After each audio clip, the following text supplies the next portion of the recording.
O pradėsiu nuo naujienos, kurią aš gavau šiandien. Vyriausia rinkimų komisija suteikia man vėzdą. Bet man čia norisi nulipti žemyn, nes kažkaip tai, bet jeigu aš nulipsiu žemyn ir vaikščiosiu, irgi negerai jums. Vyriausia rinkimų komisija suteikia man vėzdą ir apie tą vėzdą aš jums dabar papasakosiu. Šiandien gavau pranešimą, kad rytoj 10 valandą svarstys klausimą, ar galima spausdinti Eduardo Vaitkaus rinkiminę programą. Ir yra paruoštas nutarimo projektas, kad negalima spausdinti. Negalima. Nes mano programa prieštarauja Lietuvos įstatymams. Taip ir parašyta, žinokit, ne jumoras. Lietuvos įstatymams. Tai aš pradėsiu turbūt nuo to, ko negalima išgirsti Lietuvos žmonėms. Nuo mano programos. Ten yra tik tai 17 sakinių. Nes daugiau negalima, yra apribota maždaug 1/3 puslapio. Tai turi būti nuotrauka, žemiau programa ir čia yra prezidento rinkimų dalyvio, kandidato, toks plakatėlis. Tai bus tik tai mano nuotrauka ir bus parašyta, kad rinkimų programa nespausdinama, nes jinai prieštarauja mano programa nuostatams. Taigi, mano programa, aš ją dabar jums perskaitysiu. Be Lietuvos mes esame niekas. Dulkelės blaškomos vėjo, be šaknų, be vietos. Tik Lietuva, kurią galime ir turime kurti visi kartu, suteikia mums prasmę. Todėl Lietuvai reikia taikos ir tautą gerbiančios valdžios. Dabartiniai išdavikai valdžioje atėmė iš mūsų teisę patiems nuspręsti savo likimą. Todėl net vasaros žiemos laiko negalime persukti be užsienio šeimininkų leidimo. Jau skelbiamas ir naujas siekis – mūšio lauke nugalėti branduolinę valstybę. O tai reiškia tik vieną – ne tik Lietuvos žmonių, bet ir Lietuvos valstybės sunaikinimą. Ir šiame fone Lietuvos prezidentas bučiuoja Ukrainos vėliavą, Ukrainos piliečiams viešai leidžiant nesilaikyti Lietuvos įstatymų. Ar mes čia esam svetimi? Mano siekis – sugrąžinti Lietuvą Lietuvos žmonėms, kad jie patys nuspręstų atsisakyti Lietuvos savarankiškumo ir pasiduoti Briuselio biurokratų maloniai, ar ne? Atsisakyti finansinės nepriklausomybės lito, ar ne? Dalyvauti agresyvaus karinio bloko NATO, siekiančio sunaikinti Rusiją veikloje, ar ne? Kariauti Amerikos proksi karą Ukrainos teritorijai, ar ne? Juk visi svarbiausi Lietuvos gyvenimo klausimai turi būti priimti Lietuvos žmonių. Dabar tokia teisė iš mūsų atimta. Tačiau mes galime ir turime prisiimti atsakomybę už savo ir savo tėvynės likimą, o nelaukti turtingo ar gero šeimininko malonės. Lietuva neparduodama ir neparsiduoda. Gana. Šita mano programa, Vyriausios rinkimų komisijos manymu, netitinka Lietuvos įstatymų ir jie iškėlė man 3 pretenzijas. Raštu. 2 kartus raštu tas pretenzijas jie surašė. Pirmas punktas. Vaitkaus programa, šita kur perskaičiau, paneigia Lietuvos tarptautinius įsipareigojimus. Kablelis, pavyzdžiui, NATO srity. Tai Vyriausia rinkimų komisija prisiema teisę už visus Lietuvos žmonės pasakyti, kokiuose mes tarptautiniuose įsipareigojimuose dalyvaujam, atsisakom dalyvauti, pratęsiam savo dalyvavimą. Mes turim teisę. Mes turim teisę. Kadangi jie paminėjo NATO, jeigu Lietuvos vyriausybė nuspręstų, užtenka vyriausybės sprendimo. Per 12 mėnesių mes galim tapti nebe NATO nariais, galim būti neutraliais. Pagal visus teisės aktus niekam nenusižengiant. Bet Vyriausioji rinkimų komisija sako, net pasvarstymas, kad Lietuva gali nebebūti NATO nare, yra draudžiamas, nors tai neprieštarauja jokiem juridiniam niuansam. Su advokatu mes vis važiuodami ir ne pirmą kartą vis kalbamės ir sakom, kaip argumentuoti, kad yra absurdas parašytas Vyriausios rinkimų komisijos raštuose. Toliau, Vyriausia rinkimų komisija sako, kad Vaitkus šitoj programoj siekia pažeminti Ukrainos piliečius. Siekia pažeminti Ukrainos piliečius. Aš paskaitysiu dar 2 sakinius, kurie su Ukrainos piliečiais truputį susiję. Tuoj atsidarau. Vienoj vieninteliai vietoj. Ir šiame fone Lietuvos prezidentas bučiuoja Ukrainos vėliavą. Tikras faktas. Man dėl to gėda. Aš esu lietuvis ir man labai gėda, kad Ukrainos vėliava, nepabučiavęs niekada Lietuvos vėliavos, bet jeigu ir būtų pabučiavęs, nuo to lengviau nebūtų, Gitanas Nausėda viešai bučiavo. Taigi, mano pareiškime jums, Lietuvos žmonėm, yra pasakyta. Ir šiame fone Lietuvos prezidentas bučiuoja Ukrainos vėliavą, Ukrainos piliečiam viešai leidžiant nesilaikyti Lietuvos įstatymo, nes tai padarė Lietuvos vyriausybė. Jie leido Ukrainos piliečiam važinėti su automašinomis Lietuvos teritorijoje, kurie nepraėjo ar pasibaigė technikinė apžiūra. Jeigu mes važiuotumėm, gautumėm baudą, o Ukrainos piliečiam tai leidžiama. Daugiau apie Ukrainos piliečius aš nieko nepasakiau. Bet ar aš čia žeminu ketinu žeminti Ukrainos piliečius? Ar jie durnarupių apsivalgė? Aš apie Vyriausią rinkimų komisiją. Ar jie tiesiog galvoja, kad jiems yra viskas leidžiama? Totaliai viskas leidžiama. Jie gali daryti, ką tik nori. Paskutinis, trečia pretenzija. Kad Eduardas Vaitkus, skaudi tema, skaudi, vadina, pas mane sakiniai buvo, dabartiniai išdavikai valdžioje atėmė iš mūsų teisę patiems nuspręsti savo likimą. Tai pasakė, kad Vaitkus vadina valdžią išdavikais, o jis nepateikė juridinio argumento, kodėl taip yra. Tai aš šiandien nusinčiau Vyriausiai rinkimų komisijai savo prašymą, kad prie mano sutrumpintą variantą nusinčiau juridinių argumentų, kaip Lietuvos išdavikai atėmė iš mūsų, iš Lietuvos žmonių nepriklausomybę. Ten toks įstatymas, toks Seimo sprendimas, toks referendumas, tokie balsai, tokia konstitucijos nuostata, taip padaryta ir to pasekoje mes pirmas konstitucijos straipsnis, kuris sako, kad Lietuva yra nepriklausoma, mes nebesam nepriklausomi, nes yra įdėtas konstitucinis priedas, kuris sako, mes privalom klausyti biurokratų iš Briuselio nurodymo. Seniau privalu buvo klausyti Maskvos nurodymų, TSRS laikais. Bet mes ir nesakėm, kad mes esam laisvi. Mes buvom TSRS užgrobti. Užtat mes ir nepasakėm, kad mes išstojam iš Tarybų Sąjungos, nes mes nebuvom įstoję. Dabar mes esame Europos Sąjungoje ir daug ten naudos yra toje Europos Sąjungoje, viskas tvarkoja. Bet kur jie eina ir kokia kryptis, o jie eina link bedugnės. Tiksliau, kad Lietuvos neliktų, jie eina. Ir Latvijos taip pat, ir Estijos taip pat.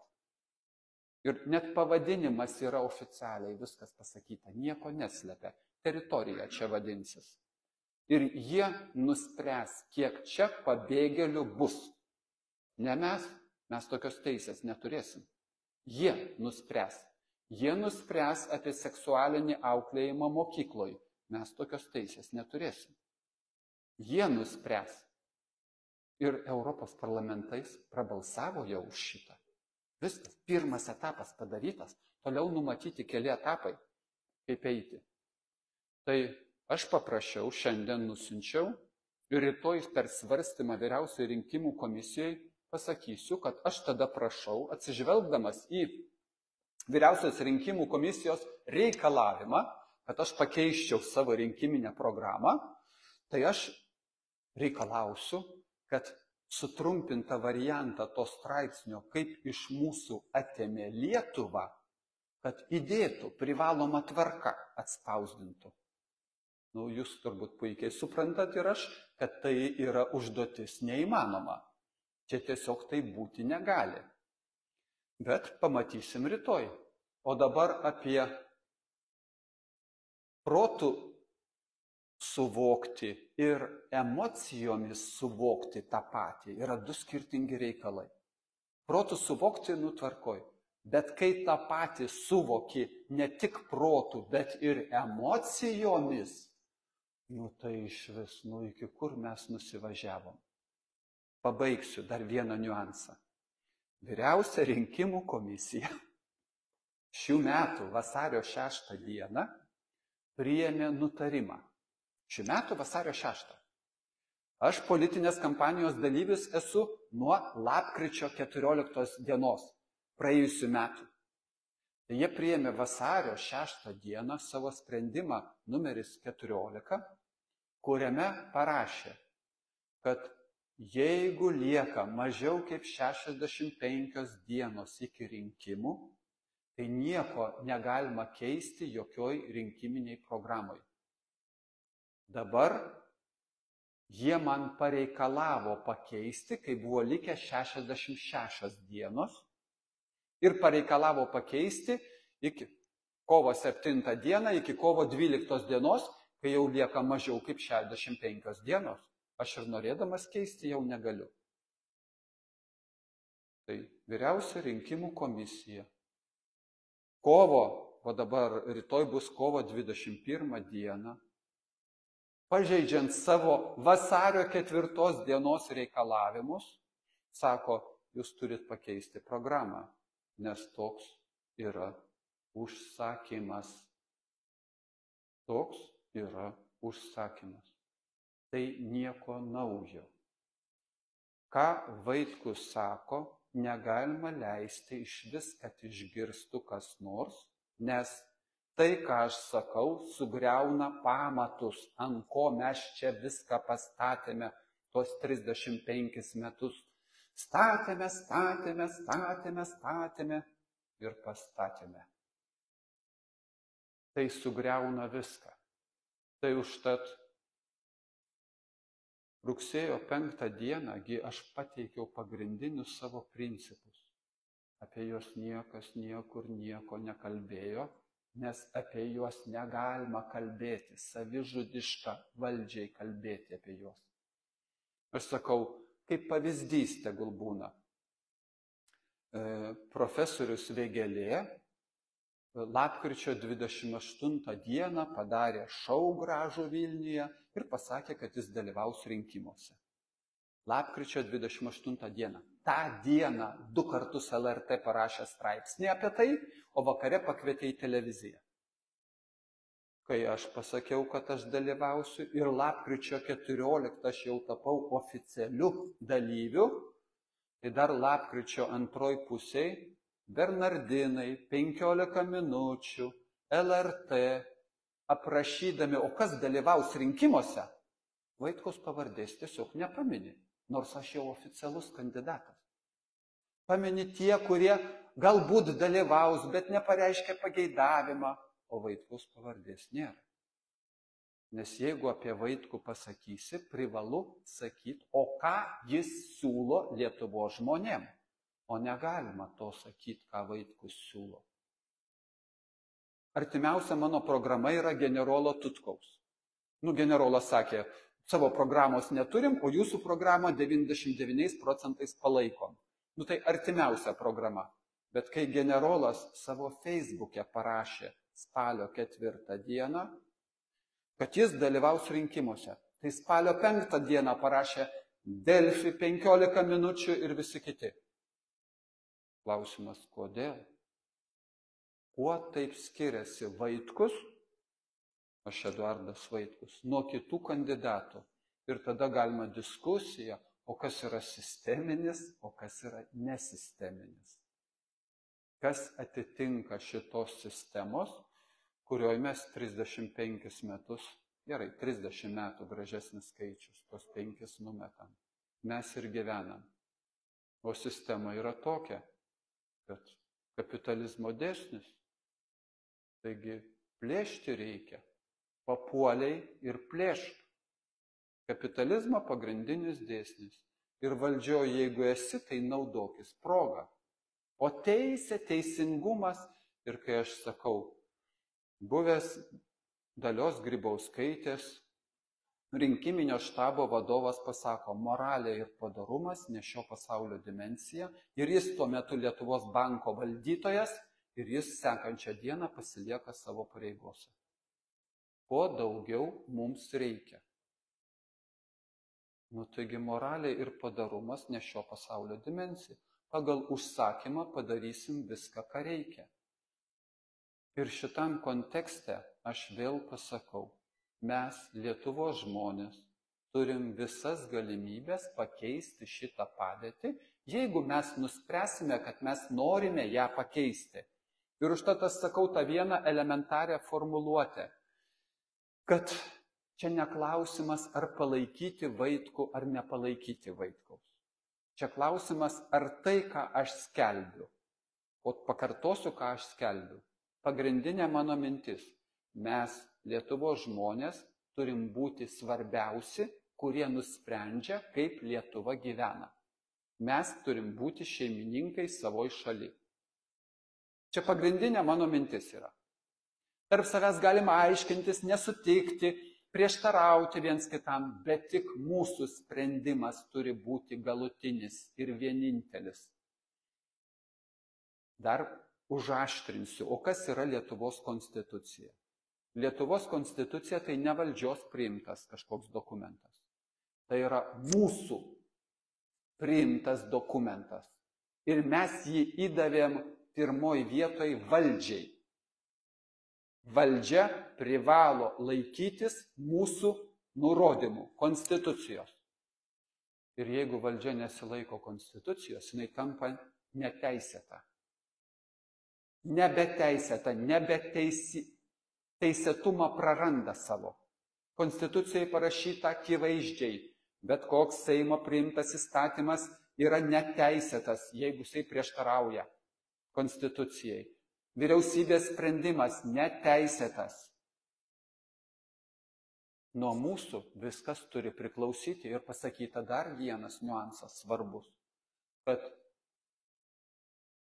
svarbiausi Lietuvos gyvenimo klausimai turi būti sprendžiami referendumų mūsų. Tai retoriškai dabar, įsivaizduokim, mes iš Tarybų sąjungos, aš tik iš kišenės tik tai įsiimsiu, mes iš Tarybų sąjungos išėjome, ar ne? Jau mes nepriklausomi, nuostabu ir puiku. Ir sakom, o rublis tegul pasilieka mūsų pinigas. Taigi humoras, taigi visi suprantam, negalima. Turi būti mūsų pinigas, mūsų valdomas. Kai atsisakėm mes savo nacionalinės valiutos, mes praradom visiškai, totaliai finansinę nepriklausomybę. Ir aš tada kartoju ne savo, nes ką aš čia medikas galiu suprasti. Aš kartoju Margaret Thatcher elementarę mintį, kuri pasakė, jūs gerai pagalvokit, jeigu atsisakysit savo nacionalinės valiutos, nelabai kas ir liks iš jūsų nepriklausomybės. Dabar mes jos neturim. O dėl ko infliacija 40% buvo per 2 metus? Oficialiai paskelbė, per 2 metus 40% maisto produktai pabrango. Ūkiškai kalbant, 40% iš tos sumos, kur maistam, iš visų mūsų pavogta.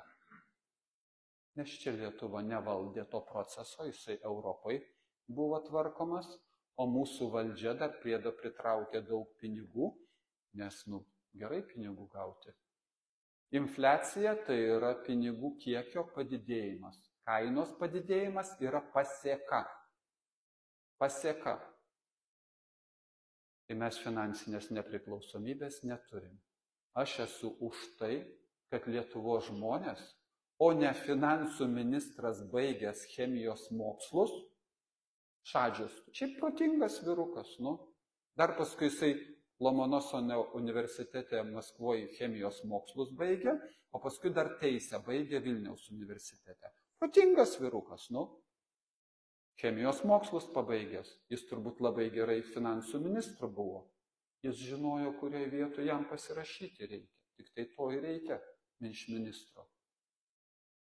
Jo ir vyriausybės sprendimu mes finansinės nepriklausomybės neturim. Toliau, aš už tai, kad Lietuvos žmonės pasakytų, ar norim būti kaip švedai, lenkai ar anglai, kurie turi savo valiutą ir labiau gali kontroliuoti šitos procesus finansinius. Pasakysit, kad nenorim, tai aš sutinku, bet yra didelis privalumas kame. Tada privalo būti diskusija vieša. Ir vieni gali aiškinti privalumus, kodėl reikia neturėti savo pinigų ir būti priklausomi nuo kažko kito. Jie privalumus ir trūkumus. O kiti aiškina, kodėl geriau būti nepriklausomu. Ir savo šalies, ir savo pinigo šeimininku. Iš tos diskusijos tada jums, Lietuvos žmonėm, akis labiau atsiveria ir suvokėt, kur mes einam. Toliau diskusija.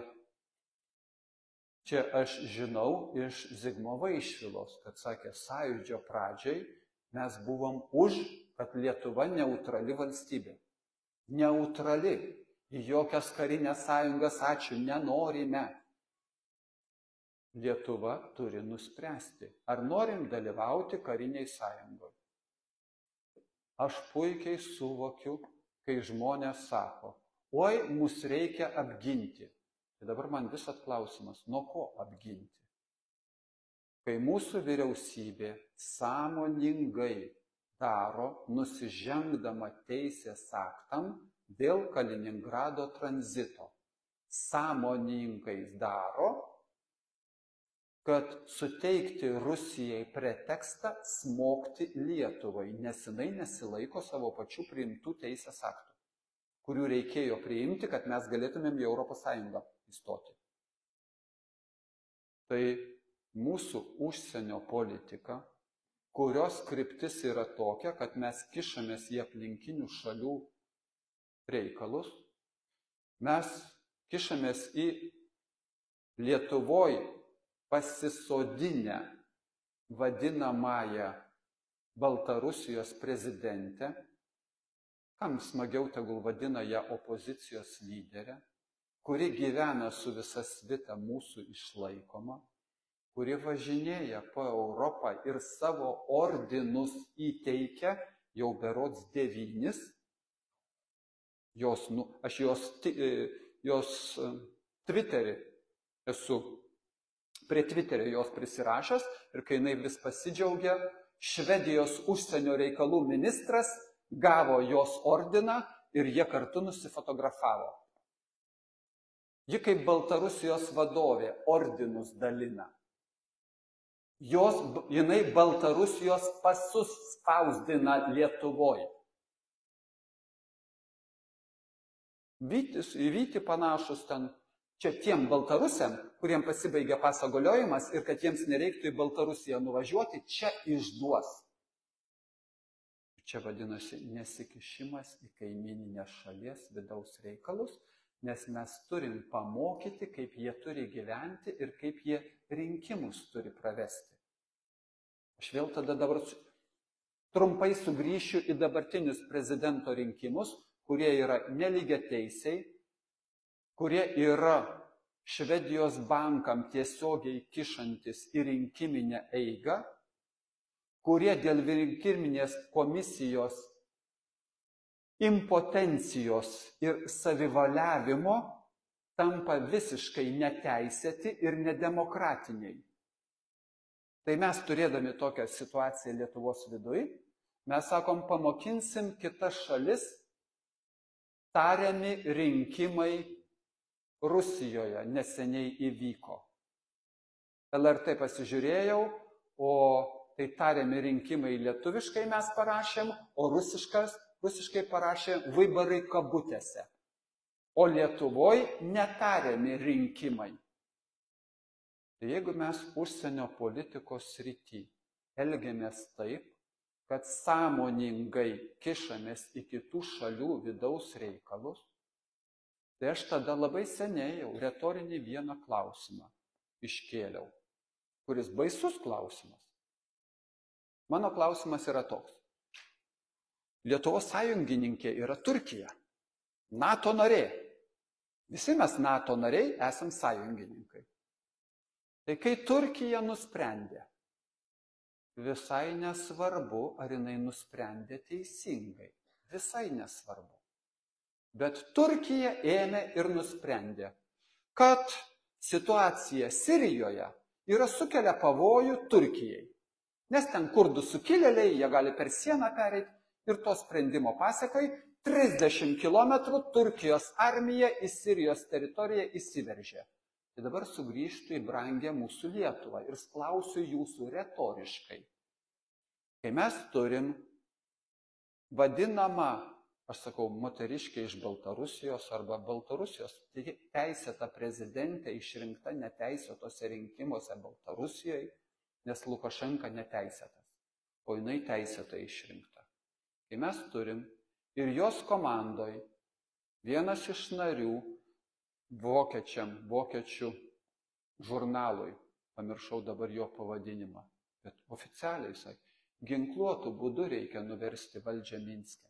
Ginkluotų būdų, nes taikiai nepavyks.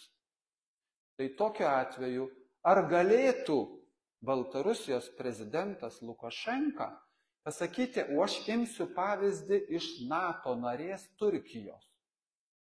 Ir pasakysiu, kad man grėsmė kilo iš Lietuvos ir reikia 30 km įsiveržti į Lietuvos teritoriją. Turkijai tai buvo galima, Lietuva nepasmerkė Turkijos ir visas pasaulis nepasmerkė Turkijos. O tai Baltarusijos prezidentui galima pasielgti taip pat kaip NATO nariai. Akivaizdu, kad visi žinom, kad negalima. Nes dvigubi standartai, trigubi standartai, mes jūs pamokinti. Seniau buvom, sakydavom, TSRS laikais aš sakydavau rusų valdžia.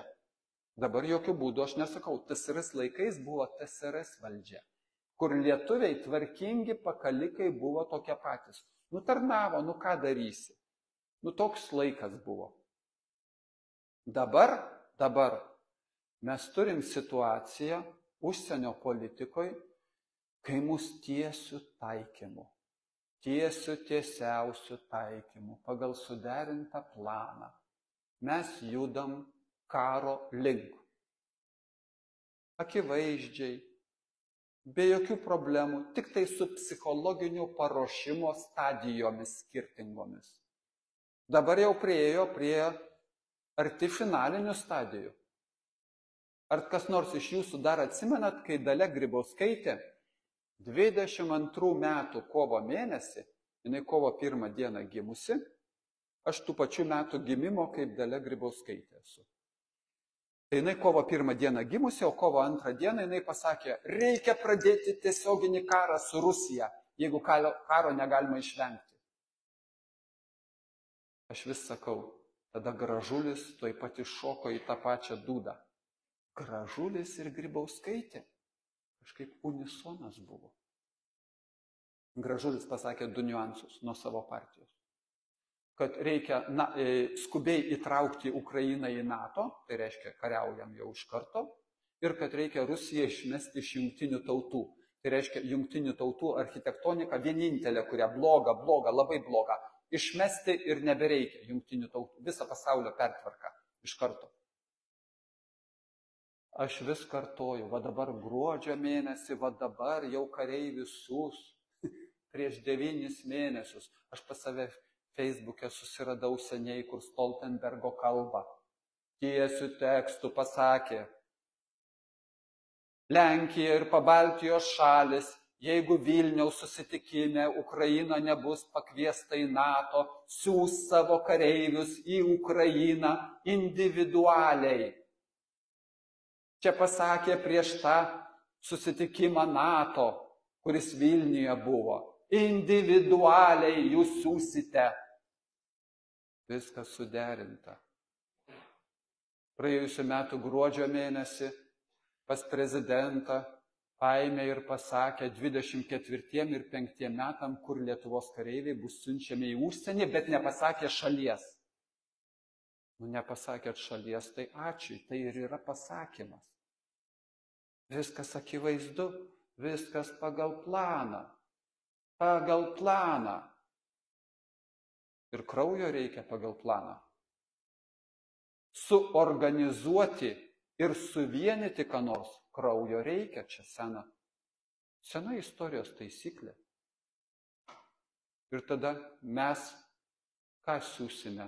Seni žmonės eis į karą ar jauni? Vaikai jūsų ir anūkai eis?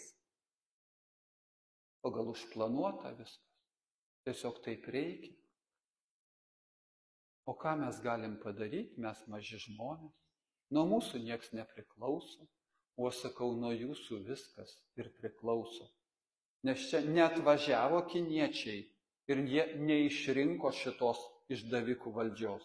Neatėjo čia rusai ir žydai ir neišrinko jie šitos valdžios. Mes juos išrinkom. Mes, o ne kas nors kitas. Tai aš sugrįšiu prie to paprasto klausimo, kurį pradžiai pradėjau. Jums reikia kurį atsakyti svarbiausia. Ar tai, tai jūs žinot, už ką balsuoti. O jeigu tai neatitinka jūsų interesų, tai jūs jokių būdų negalit balsuoti už šitas mano mintis. Nes tai prieštarauja. Yra Lietuvoje žmonių, kurie nori į karą. Lietuva, mes už Lietuvą atsakingi, ne už kitą šalį. Lietuva negali niekaip nei nugalėti Rusijos, nes Rusijos nugalėti negali net Amerika. Ji negali. Gali Amerika ir Rusija tik tai susinaikinti vieną kitą ir visą likusį pasaulį. O nugalėti Rusijos neįmanoma. O mes sakom, mes vis tiek nugalėsim. Tai nuo beprotybės vaistų nėra. Šitam kontekste aš tada priminsiu Džono Fitzgeraldo Kennedžio eilinę mintį. Jinai ne eilinė mintis, jinai gražiai išreikšta mintis. Elementari mintis. Galbūt elementari, užtat ir sakau eilinė. Jamgi Karibų krizė buvo. Ir Karibų krizės atveju kas buvo? Dvi nepriklausomos šalis, Tarybų sąjunga ir Rusija tarp savęs kažką susitarė. Bet tai, ką susitarė, buvo mirtinas peilis Amerikai. O Amerika negalėjo leisti, kad tai būtų. Negalėjo. Niekaip. Ir tada yra prirašyta istorinių knygų. Visa Kennedžio aplinka, karas, karas, karas. Karinis konfliktas, kito kelio nėra. Ir tada yra vardas ir pavardė žmogaus, su kuriuo Kennedis susitiko jau po kelių dienų čia praėjus. Ir jis pirmas ir vienintelis pasakė, taigi diplomatiniu būdu reikia pabandyti klausimą išspręsti. Jo vardas ir pavardė istorijai pasiliko to žmogaus. Ir tada Kennedis, visa aplinka, tik karas.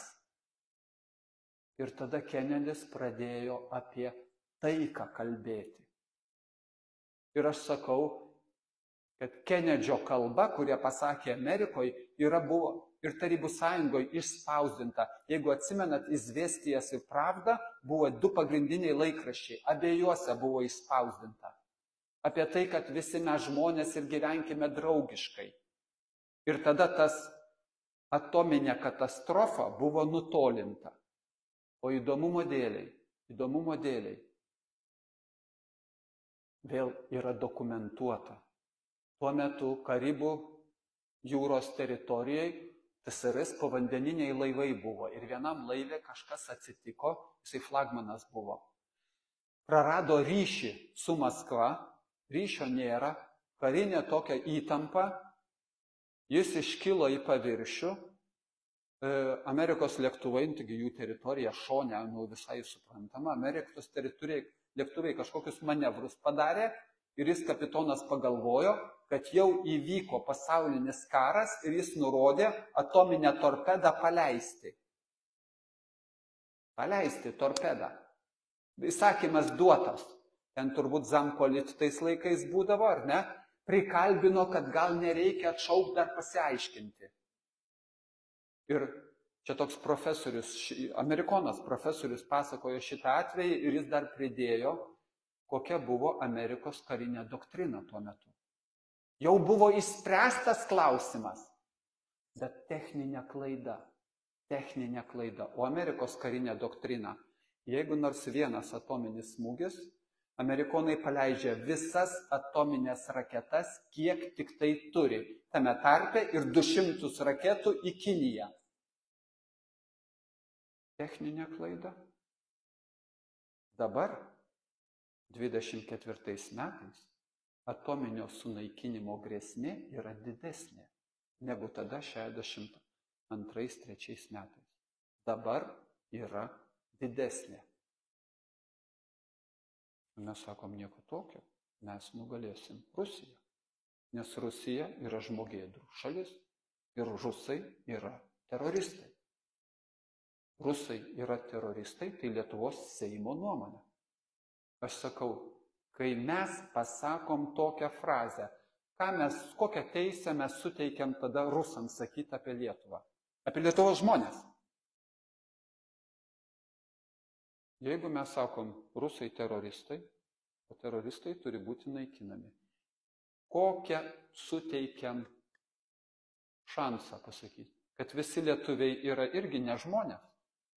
Ir tada mes po to išliksime, kai duodam tokį šansą oponuojančiai pusiai. Mes išliksime, nes mes galingi. Mes sakom, mus apgins Amerika. Mus vokiečiai apgins. Mano tada retorinis klausimas. Tiesiu tekstu pasakė tai, kas yra baisiau negu baisu. Ir prancūzų prezidentas, ir Angela Merkel. Pasakė, kad mūsų parašas po sutartim yra 0 vertas. 0 vertas. Tiesiu tekstu pasakė.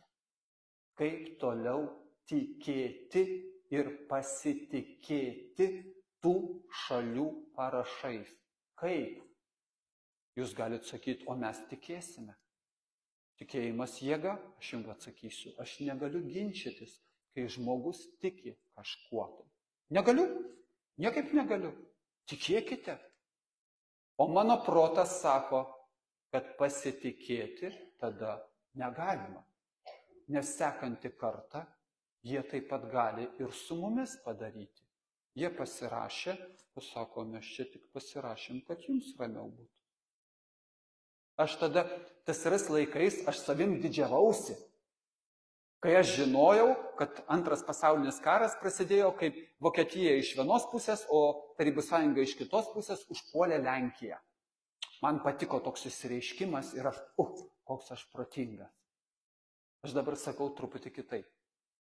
Antrasis pasaulinis karas prasidėjo, kai Lenkus išdavė prancūzai ir anglai. Prancūzai pirmoji vietoj. Nes pagal sutartį, jeigu vokiečiai būtų į Lenkijos teritoriją, eina, užpuola, pagal sutartį, privaloma tvarka, labai galinga Prancūzijos armija, jinai buvo labai galinga, į Vokietijos teritoriją ir veržėsi. Bet, o kaip buvo realiai, vokiečiai į Lenkiją, prancūzai įžengė kelis kilometrus ir sustojo. O paskui pasakė, po 2-3 savaičių, taigi jau Lenkija pralaimėjo. ką mums daryti? Ir tada mes sakom, prasidėjo pasaulinis karas rugsėjo 1 dieną, o Hitlerio Vokietijos laikais Vokietijoje žmonės žinojo, kad ar 3 ar 4 dieną karas prasidėjo, ne 1. Tada, kai Anglija ir Prancūzija paskelbė Vokietijai karą. Kadangi apie vokiečius dar pakalbėjom, o Lietuva yra svarbiausias tema, ar ne? Man pasakykite, retorinį klausimą. Mes iš kvailumo, kam nepatinka žodis kvailumas, iš durnumo, neatsakingumo, kodėl iki šiol yra nepanaikinta Lietuvos ir Vokietijos sutartis, kurią mes, Lietuva, atsisakėm Klaipėdos krašto Vokietijos naudai. Šita sutartis nepanaikinta. Kodėl? 35 nepriklausomybė. Vokiečiai jos nepanaikino. Aš klausiu, kodėl mes, Lietuvos valdžia, nepanaikinome. Mes eiliniai žmonės negalim panaikinti. Aš šiaip sakau, 1422 metais Vytautas Didysis atsisakė šitos teritorijos ir paskui 500 metų ta teritorija buvo ordino ir vokiečių žinioj. Ten daug lietuvių gyveno, viskas tvarkoj, ten lietuvybė, daugiau netgi buvo, knygas spausdino, viskas tvarkoj šitoj vietoj.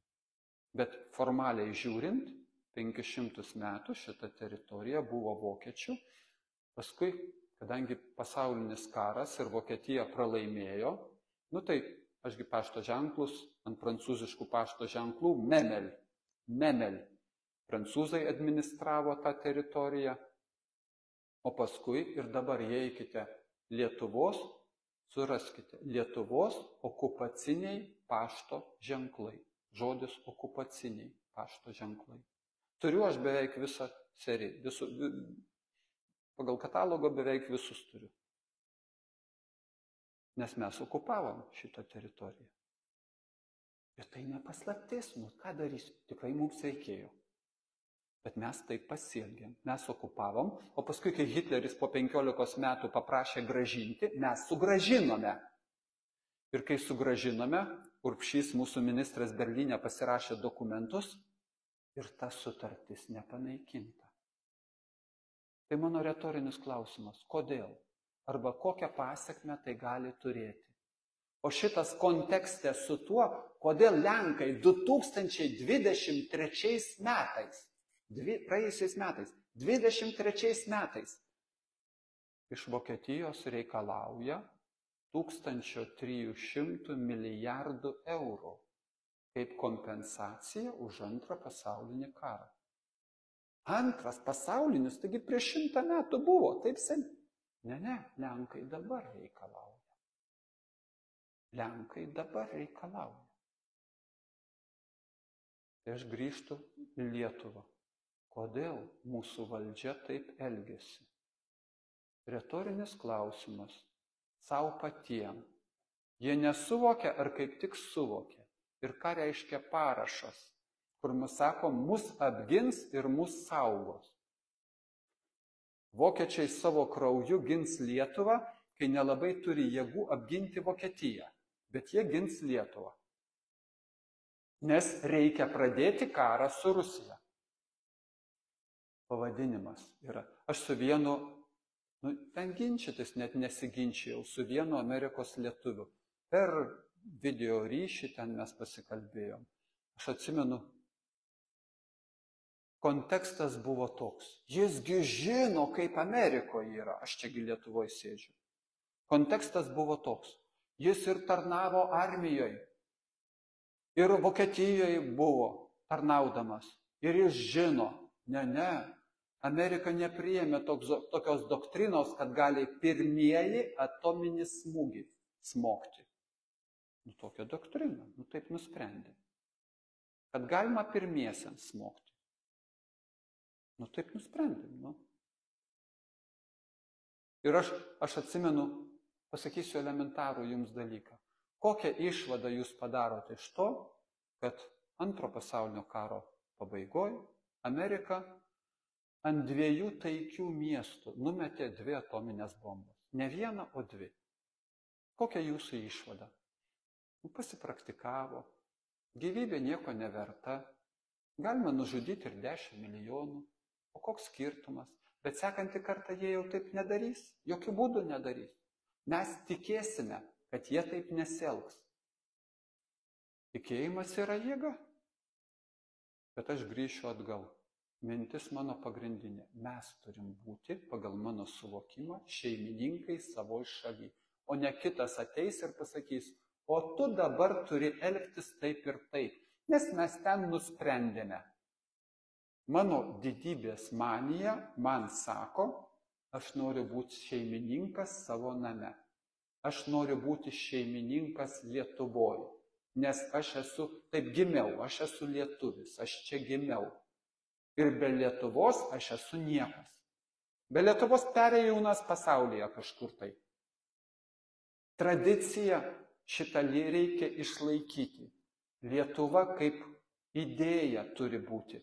Prieš 2 dienas, gal jau 3 dienos praėjo, kaip tik buvo Vilniuje aušros minėjimas, aušrininkai. Basanavičius 140 metų pirmą lietuvišką žurnalą išleido. Ir man paskui toks vienas profesorius ten paskaitėlę paskaitė, man labai patiko 2 mintis. 1880-90 metai. Tais laikais Lietuvos inteligentijos kaip tokios nebuvo praktiškai. Nebuvo. Kudirka namuose lenkiškai kalbėjo ir laiškus lenkiškai rašė. Tik tai lenkų kalba. Ir vieną pristatė kaip tik, kai Kudirka atsivertė tą žurnalą pirmą kartą, jis aprašė savo įspūdžius, kaip jam ir ašaros iš akių bėgti pradėjo ir jis pasijuto lietuvis. Ir tokių žmonių bendroj sumoj buvo tik tai 260, daugiausia priskaičiuojant. Tik 260 per visą tą Lietuvą. Ir iš tų 200 ir Antanas Smetona, irgi lygiai taip pat. Namuose ir tėvai, ir žmonos, jokios čia lietuvybės nereikia. Mokytis į Seinių seminariją kunigu. Smetona net papasakojo, kaip ten apgavo truputėlį. Pasakė, kad jau pavėlavo terminą į Seinių seminariją ir tada tėvas sutiko, kad jisai važiuotų mokytis ir baigė berods Maskvos universitetą. Tai dalis Maskvos baigė, dalis Peterburgo baigė, bet jie pasijautė lietuviais. Bet tų lietuvių buvo tik maksimum, daugiausia 260. Bet iš jų ir iškilo tie 18 metai ir Lietuva kaip idėja, kaip viltis, kur aš pridedu nuo savęs, be kurios mes esame niekas. Ir iš jų išaugo. Vėl keikiame tarybų valdžią. Iš tarybų valdžios Lietuvos išaugo, kad mes norim būti nepriklausomi. O dabar nepriklausomybės laikais mes sakom, kaip gerai, kad mes turim gerą šeimininką. Nes jie dar žadėjo mums pinigus duos, jeigu mes priimsime dar tokį ir tokį mokestį ir jeigu dar paspausime tokioj vietoj ir jeigu nusiūsime kareivius va ten ir ten. O paskui dar nusipirksime tiek tai tankų, nes tiesiog taip reikia. Nes karinis pramoninis kompleksas tai yra biznis. Nu ką darysi, kažkasgi turi uždirbti, o aš mažiukas žmogus. Viskas nuo mūsų priklauso. Viskas nuo mūsų priklauso. Bet norėdamas aš jūs sunaikinti, aš privalau atimti iš jūsų viltį, kad nuo jūsų priklauso. O be vilties viskas. Šakės ir iš karto. Žmogus jau pasidavęs. Aš atsimenu, TSRS laikais seniai būdavo toks įsireiškimas buvo. Aš asmeniškai jį girdėjęs, man jisai ir patiko, kad va, kapitalizme atseit žmogus gimsta starte, o kaip TSRS buvo, vadinkim socializmo ar kaip norit, ar ne, tai žmogus gimsta finiše, nes nieko tu ten stebuklingai pakeisti negali. Tai viskas priklauso nuo mūsų, jeigu mes patikėsime. Ar mes norime patikėti? Jeigu mes patikėsime, kad nuo mūsų priklauso, tai tada mes ir atsakingi turime būti. Nebus čia taip pat kaip su tiksliau ligonis, tegul būna kraujo spaudimas, ar ne, padidėjęs. Tai vaistai netinkami, daktaras blogas, tyrimų nepadarė, nepakeitė laiku į kitus, farmacinė firma bloga, nes komplikacija pasidarė.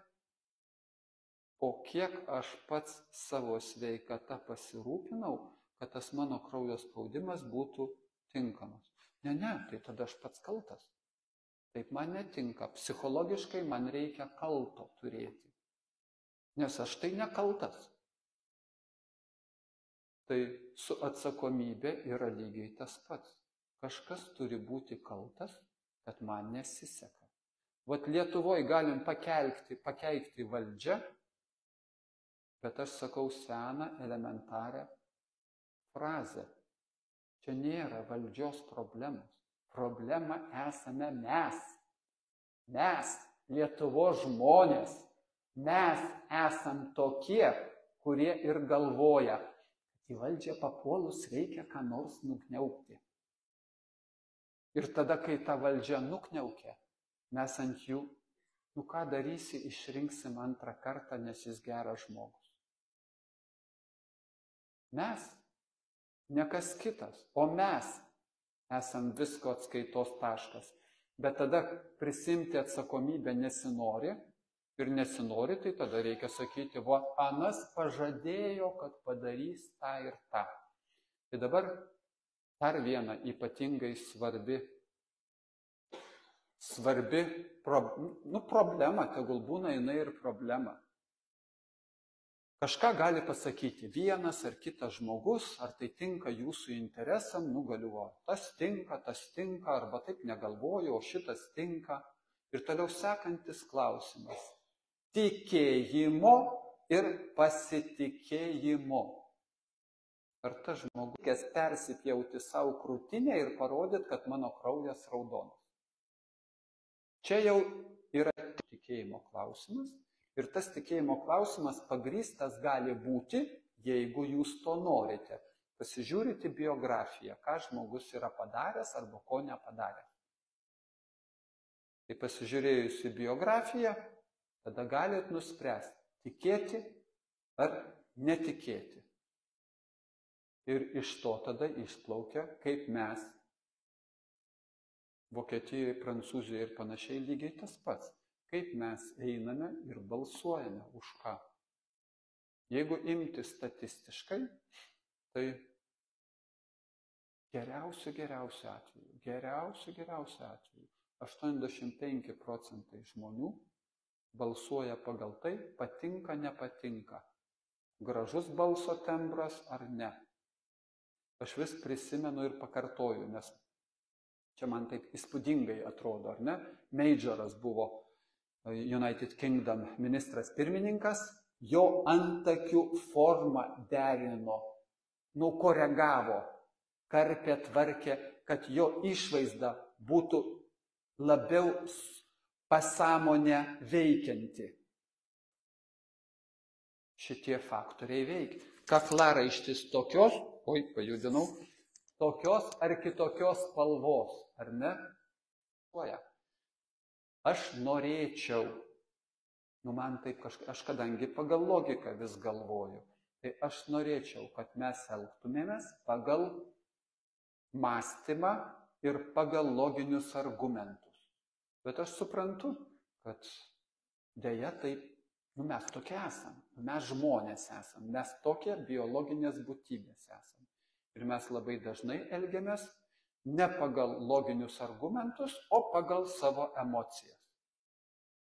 Tai šitam kontekste tada tai ko tas Eduardas Vaitkus siekia ir ko jisai nori.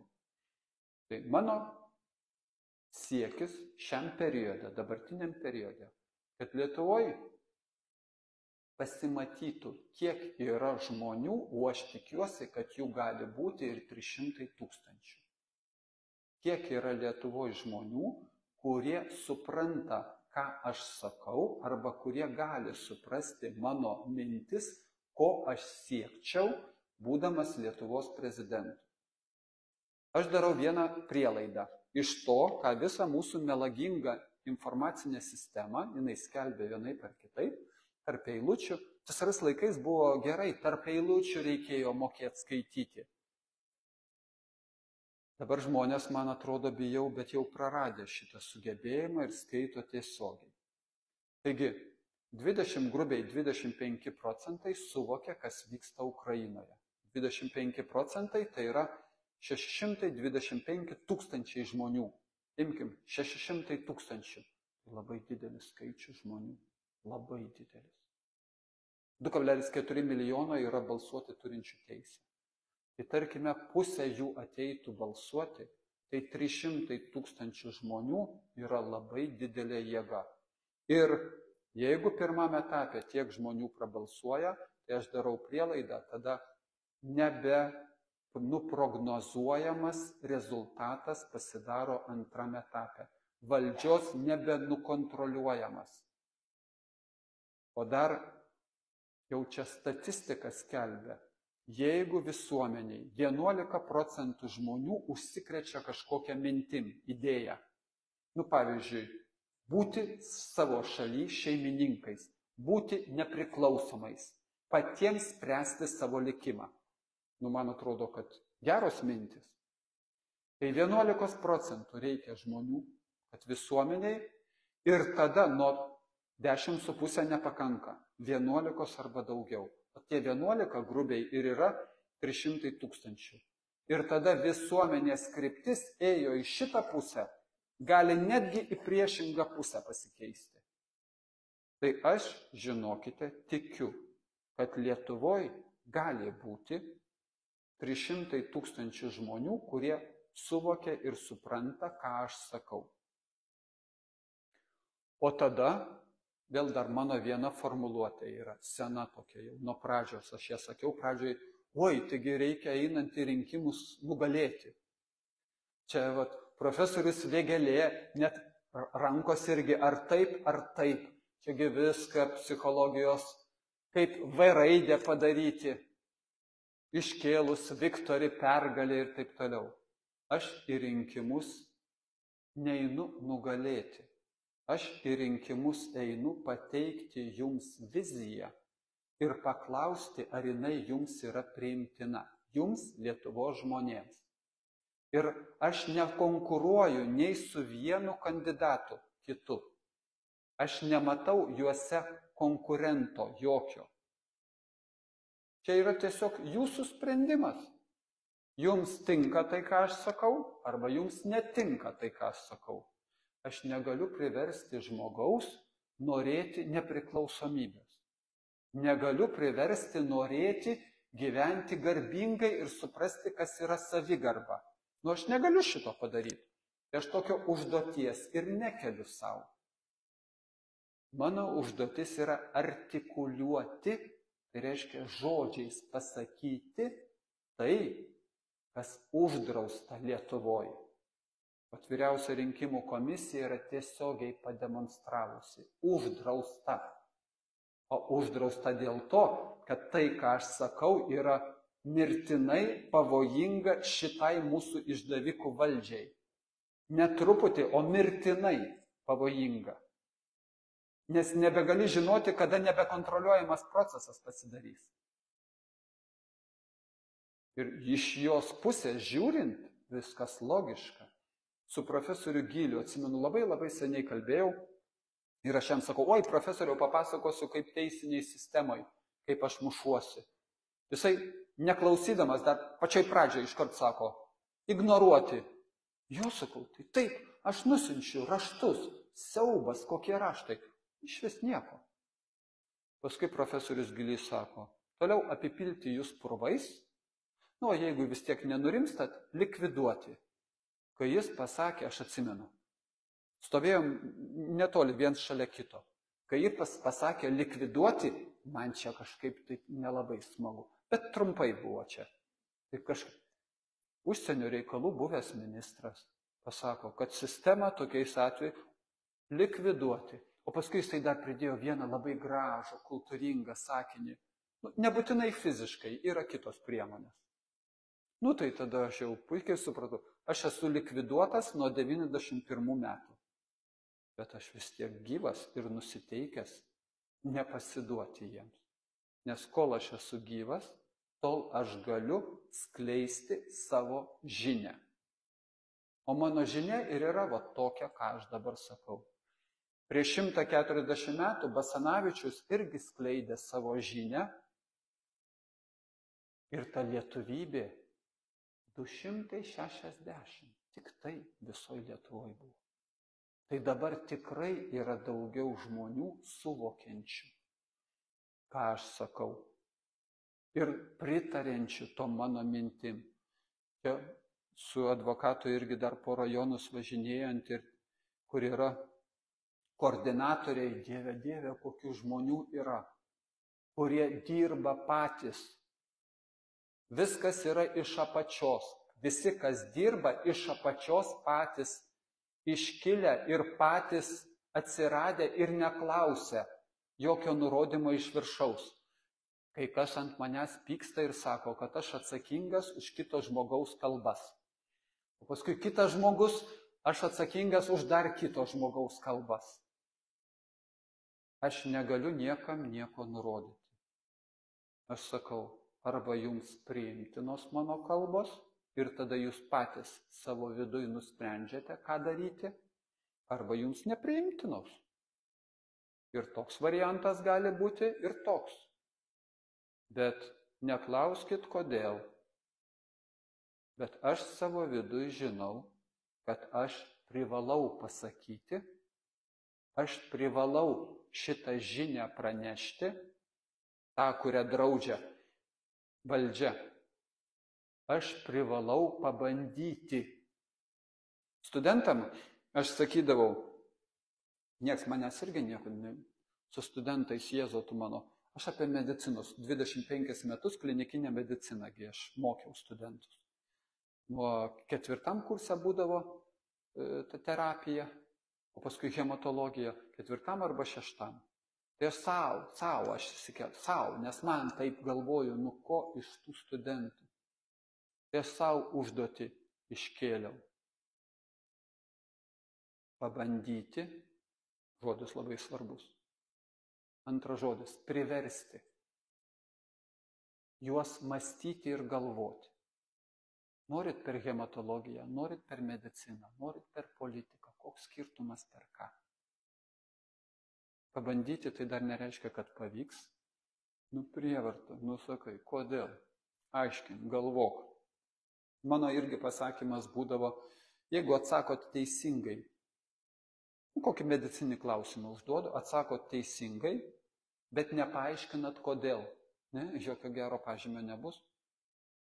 Jūs nemokat. Nesvarbu, kad atsakėt teisingai. Jeigu nesugebat paaiškinti kodėl, jūs nemokat. Atsakėt neteisingai. Aš jums užduodu klausimą ir jūs sako, bet tada taip ir taip, o tada taip ir tada taip. Jūs galit gauti 10, nors pradžioje atsakėt neteisingai. Aš kalbu apie mano pačio nustatytą siekį, o ko norėti iš tų studentų. Ir ne vieną, 20-30 kartų klausdavau studentų, o ko jūs turite norėti iš dėstytojo? Nieks neatsako į klausimą, nes jų nieks nemokina galvoti. O atseit medicinoje, tai jie jau liktai protingesni. Dieve tu mano. Nuo darželio reikia vaikais. Be švietimo sistemos mes prapulti esame. Jeigu nebus tinkamos švietimo sistemos, mūsų nebeliks. Aš nustebau, labai nustebau. Užvakar liktai man atsiuntė moteriškės net iš 2 skirtingų vietų. Vaikai darželyje. Iš darželio pareina į namus ir nupaišo Ukrainos vėliavą. Nes auklytė mokino kažkas darželyje. Ir paskui tą vaivorykštinę vėliavą, su kuria reikia irgi gyventi. Darželyje išmokina. Tai jeigu mes einam šitą susinaikinimo kryptim, tai mano klausimas, ar jūs suvokėt, kur mes einam, ar ne? Aš vienas nieko padaryti negaliu. Aš, pavyzdžiui, medicinos sferoje 20 metų vienas mušiausi. Nu, ir kas? Bet dabar reikia rezultato jau. Dabar nepakanka vienam muštis. Nu, per tą mušimąsi labai gerai viskas pasimato. Bet ten tiesiogiai mušti dėl mirčių. Mes nužudom ir mes paslepiam. Nu, ir kas? Retorinis klausimas, ar čia man aktuali tema? Ar čia jums kaip visuomeniai turėtų būti aktuali tema? Bet tai viską galima paslėpti, yra įvairūs būdai. Taigi dabar reikia rezultato. Ir rezultato, nes 24 metai ne tik atrinkimai, geopolitiniai tokie lūžiai, kad aš kaip retorinį klausimą, o ims ir sugalvos. Mūsų valdžia. Pradžiai pavyzdys tegul būna su Ukraina. Taigi ne amerikonai siunčia ukrainiečius kariauti ir mirti.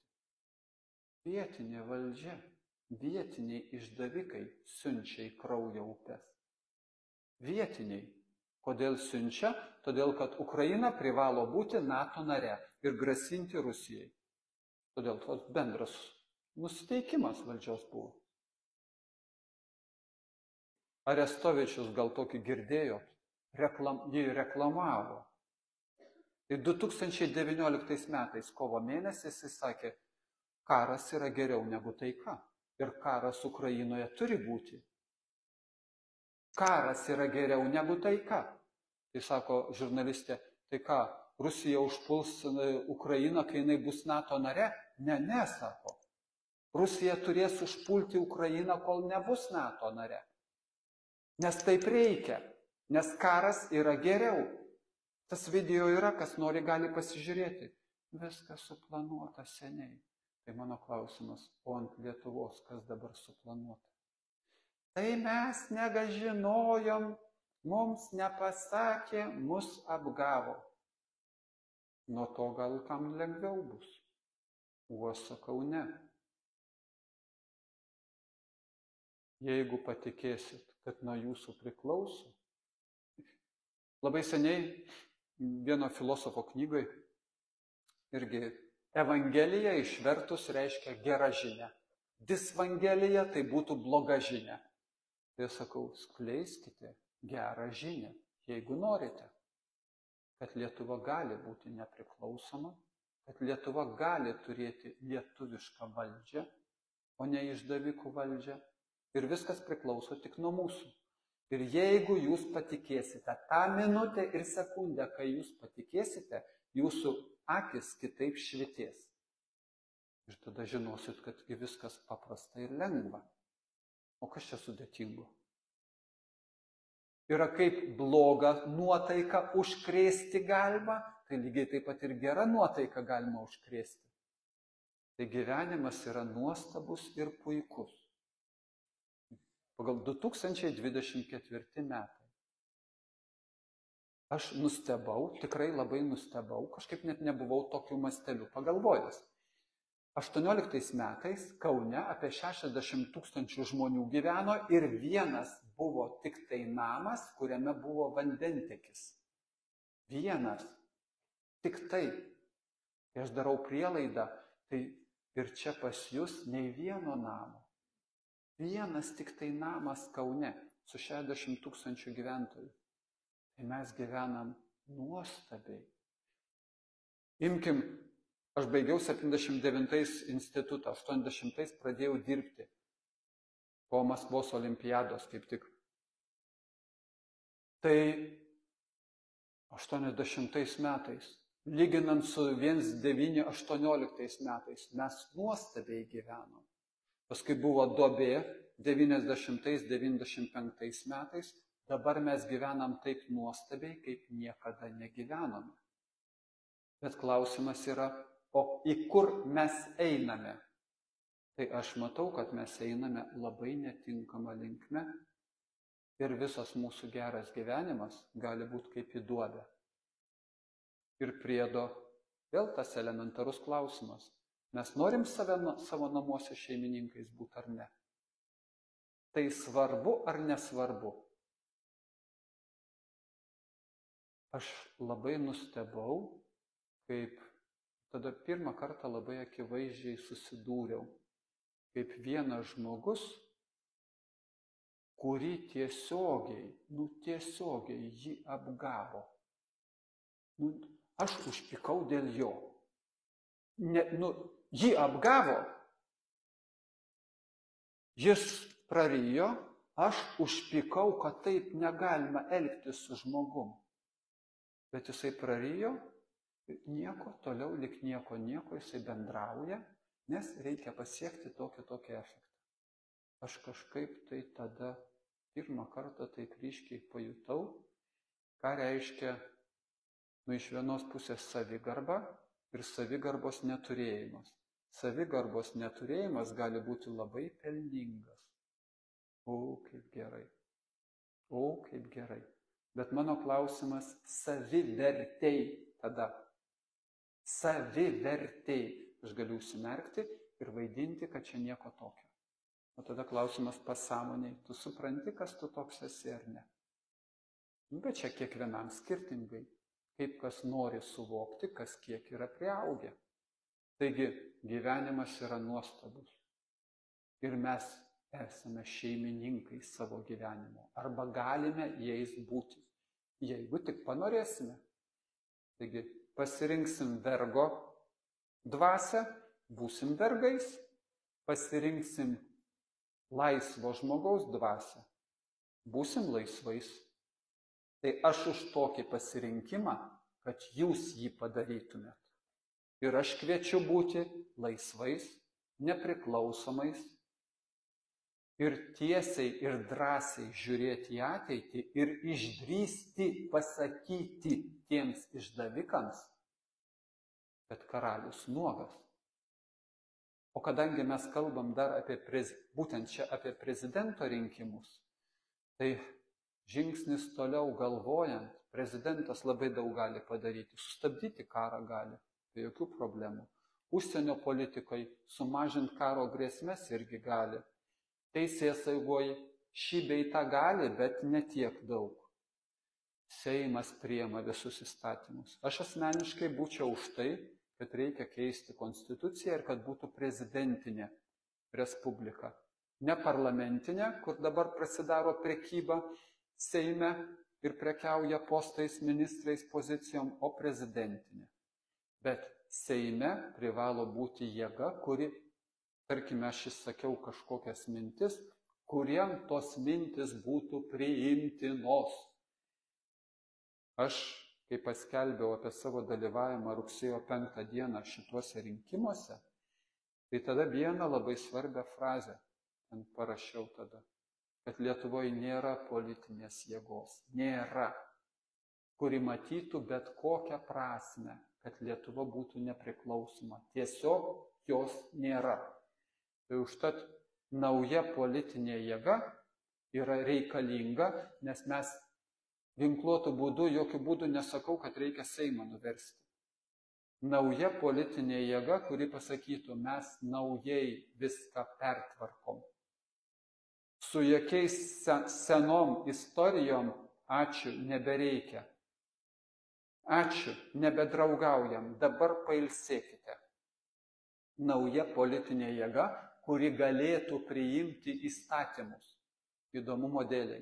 Radija, televizija, kuri lrt.lt, kuri skelbė nuomonės ir pozicijas kitų kandidatų, o Vaitkaus atsisakė skelbti, vėl tą patį pasakydami, prieštarauja demokratijos principams. aš čia kartoju, jų idiotizmo viršūnę parašyta, jų nebaudžiamumo viršūnę parašyta. Aš esu parašęs, kad aš siekčiau kaip prezidentas, aš to padaryti negaliu, bet Seimas gali, tik tai. Galiu teikti Seimui pasiūlymus, kad priimtų užsienio agentų įstatymus Amerikos pavyzdžių. 1938 metais Amerikoje šitas įstatymas pirmą kartą ir buvo priimtas. Tai mano šitą siekį LRT pavadino antikonstituciniu, kad jis prieštarauja Lietuvos nepriklausomybei, savarankiškumui ir kad jisai Lietuvą nori nutempti taip pat kaip į Rusiją ir Baltarusiją. Tiesiog turiu originalą, raštą. Mano kryptis, kad reikia Lietuvoje tiesiogiai iš Baltarusijos pirkti elektrą, nes Lietuvos Seimas įstatymą išleido. Įstatymų parašyta, mes pirksime 0. Parašyta 0. Iš Baltarusijos elektros pirksim 0. Tai kad pakeisti įstatymą. Tai LRT parašė, šitas mano siekis, kad reikia pakeisti tokį įstatymą, prieštarauja Lietuvos konstitucijai, vyriausybės vykdomai politikai ir taip toliau. Man labiausiai patinka, iki kokio debilumo turi būti lygis, jie parašė, kad Vaitkaus siekis, kad išleisti dekretą, prezidento dekretą, kad Lietuvos konstitucijos pakeitimai, kurie padaryti nusižengiant konstitucijai, yra negaliojantis. Tai šita frazė irgi yra draudžiama. Tai be Seimo paėmimo, be Seime esančios suprantamos jėgos, čia susitvarkyti nieko nebus galima. Tiksliau bus neefektyvu. Vienoje, dviejose, trijose sferose galima padaryti, bet efektyvumas bus nepakankamas. Tai todėl nauja politinė jėga, kaip partija, kuri turėtų arba galėtų palaikyti šitas mintis, ne mano, mūsų visų mintis, jeigu jūs jom pritarėt. Jinai pasidaro labai svarbi ir būtina. Ir tada gal aš paprašysiu advokato Misiūno tarti kelis žodžius, kaip galima tą partiją, kad būtina užregistruota jau lygtai, man atrodo, kad aišku, kaip ją galima finišuoti link jos sukūrimo. Diena. Kaip žinote, Eduardas Vaitkus pavedė man, galbūt kažkas nežino, kurti naują politinę jėgą, politinę organizaciją. Nes turime suprasti tokį dalyką, kad dabar turime keletą etapų. Eduardas Vaitkus renka 20 parašų, kaip žinote, tačiau surinkęs 20 000 parašų, gyvenimas to nesibaigia. Nepradeda šviesti ryškiau saulė, nepasidaro geresnis gyvenimas iš karto. Tada ateina kitas etapas, tai yra prezidentiniai rinkimai. Tačiau paraleliai taip pat bus etapas, kada reikalinga tam tikra jėga, kad galima būtų padėti Eduardui Vaitkui, apsijungus žmonėms kartu įgyvendinti jo tikslus, kuriuos jisai skelbia. Įdomiausia tai, kad man tenka bendrauti su tai žmonėm, kurie stoja į naujų steigėjų ir naują politinę jėgą. Iš tikrųjų, visi žmonės, kurie kreipiasi, kurie nori, iš tikrųjų, jie tokie visi panašus man. Mes esame visi vienodo mąstymo, vienodai mąstom, vienodai žiūrim į tai, ką reikia Lietuvoje pakeisti, kas yra blogai. Ir kartais netgi tu šneki su žmogum, atrodo, tu pažįsti 100 metų. Tu pirmą kartą girdi šnekantį. Ir iš tikrųjų, mes, tie, kurie palaikom Eduardą Vaitkų, mūsų labai mintis yra labai panašios. Mums labai lengva iš tikrųjų susitarti tarpusavy. Ir aš manau, kad bus mums lengva susitarti dėl visko. Bet mums kiekvienam atskirai šnekėti yra neįmanoma. Neįmanoma, kad mūsų kažkas išgirstų kiekvieno atskirai. Jeigu Eduardo Vaitkaus kaip kandidatų į prezidentus negali žmonės išgirsti, jį blokuoja, visur cenzūruoja, tai įsivaizduokit, vienam atskirai žmogui kažką padaryti neįmanoma. Todėl mums reikia organizacijos. Nauja politinė jėga yra organizacija, kuri apjungs visus mąstančius panašiai kaip Eduardas Vaitkus ir mes kartu tada pabandysim įgyvendinti visus tikslus. Ar tai bus Seimo rinkimai, ar tai bus kiti įvairūs procesai, bet mums reikalinga viena bendra organizacija, vienas bendras kūnas su vienodais, sakykime, taip, vienodais siekiais. Aišku, bus skirtingų visokių nuomonių, visą kitą, bet mums reikia apsijungti, mums reikia kartu dirbti ir dirbti iš vieno. Todėl čia yra esminis dalykas, kam kuriama nauja politinė jėga, o aš galbūt dabar pasiūlyčiau užduoti drąsiai klausimus Eduardui ir galbūt man kažkas turi klausimų, aš galbūt tai pabandysiu promptu atsakyti. Steigėjus tos vat turit, jeigu kas norėtų būti. Taip, jums tiesiog, kas dar nežino, reikėtų užpildyti tokį įgaliojimą. Įgaliojimai pas mus yra patalpinti, jeigu kas naudojasi Facebook puslapį, nauja politinė jėga, yra viršuje, nauja politinė jėga, Facebook puslapį, yra įgaliojimas Wordo formatu. Jūs jį atsispausdinat, gausit va tokį įgaliojimą, tada jį reikia visą užpildyti, pasirašyti, nufotografuoti su savo telefonu ir atsiųsti atgauti naujos politinės jėgos puslapį žinutę. Kas naudojasi Facebooką, tikriausiai žinote. Arba elektroniniu paštu, tą pačią nuotrauką su įgaliojimu, nauja politinė jėga @gmail.com. Nauja politinė jėga, tai jokių didžiųjų, mažųjų ar paštų, nauja politinė jėga @gmail.com. Arba po šito susirinkimo jūs galite teikti prie manęs, aš jums parodysiu, kaip užpildyti, jei kažkas norėtų. Tai tiek, ačiū jums labai visiems. Tai ačiū, o užduokit klausimus kokius nors, pačius. Ką sakot?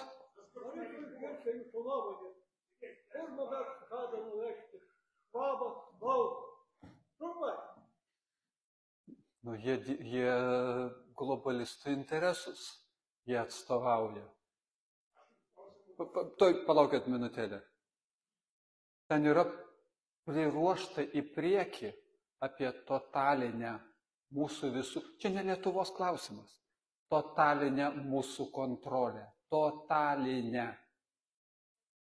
Įskaitant ir tai, viskas viešai parašyta. Pavyzdžiui, programa 2030-ieji jau yra numatyta, kiek jūs mėsos galėsit suvalgyti per metus. Yra numatyta viskas. Ir tai vieša, tai nepaslaptis. Ir programa šita ruošiama jau seniai. Ir kai jums atrodys, kad ne, aš vis tiekgi galėsiu, aš laisvas žmogus, jūs negalėsit nusipirkti. Už savo pinigus nieko negalėsit nusipirkti, nes busit viršyję savo limitą. Neseniai berods Visa pranešė, kad su jų kortelėmis marihuanos nupirkti neleis. Viską galima sukontroliuoti. Jūs grinųjų pinigų, mano programoje yra grinėjai pinigai, privalo būti įrašyti į Konstituciją ir kad jie išliktų. Nes kai pasiliks vien tik tai elektroniniai pinigai, tai jums vienas mygtukas pustelėjimas ir jūs benzino nusipirkti negalit, pieno galite, apmokėti už savo butą galite, o nuvažiuoti irgi neleidžia jums, nes jūs viršijot savo normas. O jeigu jūs su Vaitkum susitikote ir buvote per 1 metro atstumą, iš jūsų atimsime tam tikrus balus ir jūsų anūkas negalės eiti į tą mokyklą. Mes einam link šitos kontrolės, totalinės. Tai tie planai yra įgyvendinami. Be Lietuvos, lietuviškos valdžios pasipriešinti negalima. Bet mes lietuviškos valdžios neturim. Ne. Aš ir spaliukų nebuvau, bet labai norėjau.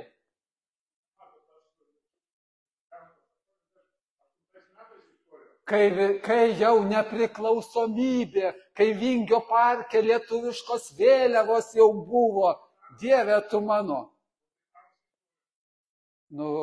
jis tiesiai pasakė, ten paskui tam interviu, dėl savo karjeros.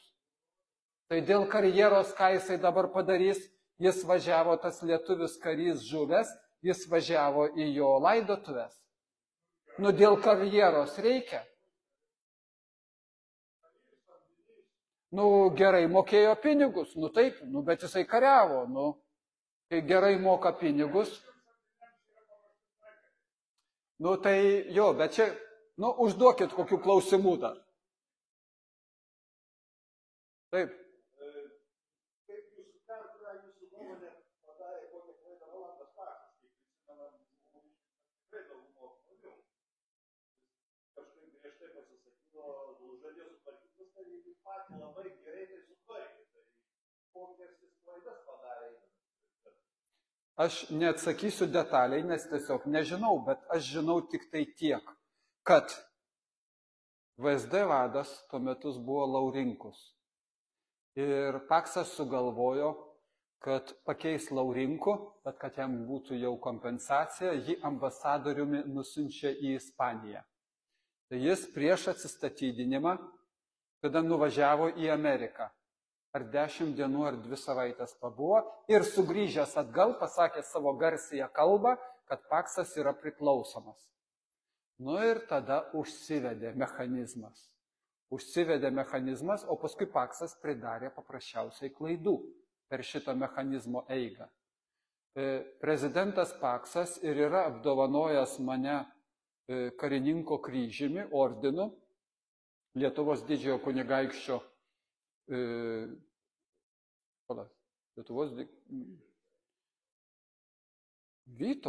Lietuvos didžiojo kunigaikščio karininko kryžiumi apdovanojęs, kadangi aš jam pateikiau analizę apie farmacinę rinką ir tuo metu tada sprendėsi klausimas, kad ministrą Oleką patraukti baudžiamojo atsakomybėn pagal mano pateiktus duomenis.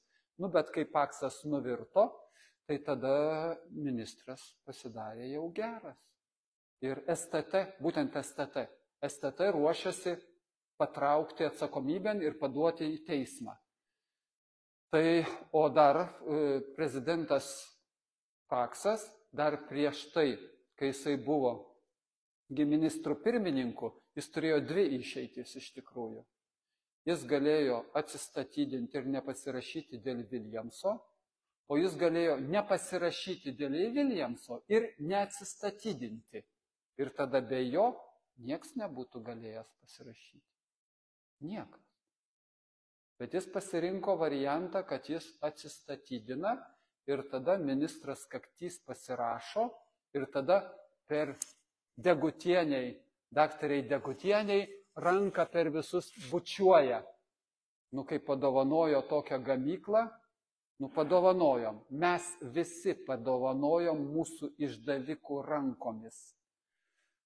Kas pasidalino, kiek pasidalino. Moralė ir padarumas, jeigu tai ne šio pasaulio dimensija, tai mums visiems prapultis. Tada aš surasiu pateisinimų, kodėl aš turėsiu jūs apgauti, kodėl aš turėsiu jūs nužudyti ir kodėl jūs ne žmonės ir aš tai pasielgęs nieko tokio blogo nepadariau. Jeigu moralė ir padarumas, ne šio pasaulio dimensija. Tai šita kartelė priklauso tik nuo mūsų. O aš kaltinu visas valdžias tos 30 metų, aš tiesiog taip galvoju. Ir tie aušrininkai irgi, apie kuriuos kalbėjau Basanavičių, 18 metais jiems Lietuva svarbi buvo. Kaip idėja svarbi. Ne kaip turto šaltinis, o kaip idėja svarbi. O dabar 90 metais, ką mes turėjom? Aš sakau, jie iš karto mus visus pardavė. Ir Lietuvą, ir mus visus kartu. Nes naudokis progą.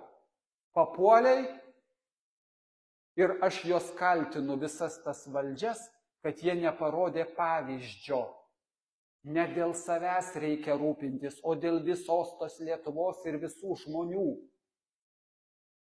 Užtat žemės skraidė, užtat Viljamsui kiek įstatymų pakeitėm, kad padovanoti. Aš pats savo ausim ir mačiau ir girdėjau, kaip sakė, Ivano prie vamzdžio neprileisim. Ministras. Tiesių tekstų sakė, tai už kur naftą? Atiduosim ne naftos biznių užsiemančiai Amerikos firmai. Aš atsimenu, kaip senasis Landsbergis, tuo metu jisai nebuvo senas, kai jisai sakė, reikia, nes kitaip mus nepriims į NATO. Galvoju, kokias čia nesąmonės dabar kalba. Ekonominis projektas ir prie ko čia NATO? Aš atsimenu, viršui Lietuvos ryte buvo, kaip sutiko maloningai Viljamsas atsiimti savo reikalavimą, kad jeigu Latvijos, brolių Latvių geležinkelio tarifas pasikeičia, tai Lietuva turi kompensuoti nuostolius jiems. Tai moralė ir padorumas, jie pademonstravo ne šio pasaulio dimensiją ir jie parodė pavyzdį Lietuvos eiliniam žmonėm. Papuoliai ir griebk. Galėjo parodyti pavyzdį, kaip 18 metais, 1918, Lietuva vertybė yra. O paskui visi uždirbsime, nebėda. O jie parodė papuoliai ir griebk. O žmonės, jie žiūri, koks pavyzdys yra, valdžios rodomas. Ir kai tokį pavyzdį rodo, o ką tada, aš negaliu kaltinti, kad žmonių, mes bandos gyvūnai. Mes bandos gyvūnai, mes elgiamės pagal tai, kaip nurodo. Ir žiūrim, mes tokie esam. Ir užtat valdžios 30 metų periodas, iš jų tikėtis, tai reikia pačiam būti kvailam. Aš negaliu iš jų nieko tikėtis. Ir aš sakau, moralė ir padarumas privalo būti šio pasaulio dimensija. Man patiko vienas žydas gražiai, aš nežinau, ar Izraelė taip, bet jisai sakė, kad atseit Izraelyje. Protingas toks žydas, kuris sako, kad jeigu, o ten pas juos, ministras ką nors padarė, viskas. Įkliuvo. Tu gali būti geriausias ministro pirmininko draugas, bet tu leki lauk, nes tu įkliuvai. Ir šitas kriterijus turi būti labai griežtas. Tai arba mes laikomės šito kriterijaus, arba tada viskas leidžiama saviems. Taigi savi, tai ką čia pyksis, tai ką, padaro netyčia, nepasisekė paslėpti, tai ką darysi, bet tai savi, Nukirsti šitoj vietoj. Aš matau vienintelę išeitį, nukirsti ir negailestingai. Bet tai priklauso ne nuo manęs, o nuo jūsų.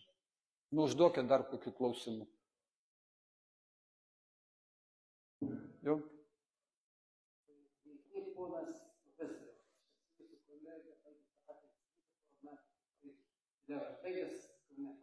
Aha. Aš jūs labai gerbiau, ponas, kai jūs norite sukurti naują partiją, turi būti nuomonių pluralizmas. Politikoje aš esu nuo 20 metų kartu su Vilium pradėjom sąjungą Vilniuje. Ir visą laiką politikuoju, yra tokie dalykai, tokie žmonės, mėgėjai kardinolai. Daro perspektyvą. Vienas aš žydų. Gal jūs sudarau partiją, sveikatos reforma. Dabartinė reforma sveikatos yra mano 2004 metais. Aš jam sakiau, ta reforma įvykis, antras dalykas, dabar man pačiam. Sakiau, prieš 2004 metais, kad reikia sujungti 3 klaipėdos ligoninės į vieną. Sujungti. Tiesiog kiek metų praeis, dabar sujungti. Tiesiog kiek ekonomiškai blogai. Aš padarau labai daug. Tai reformai turėjo padaryti daug.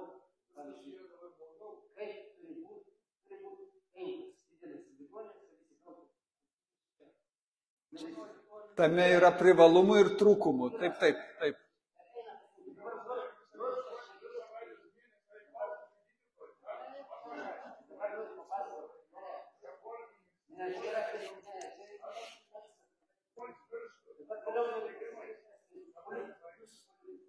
Jūs darote gerai.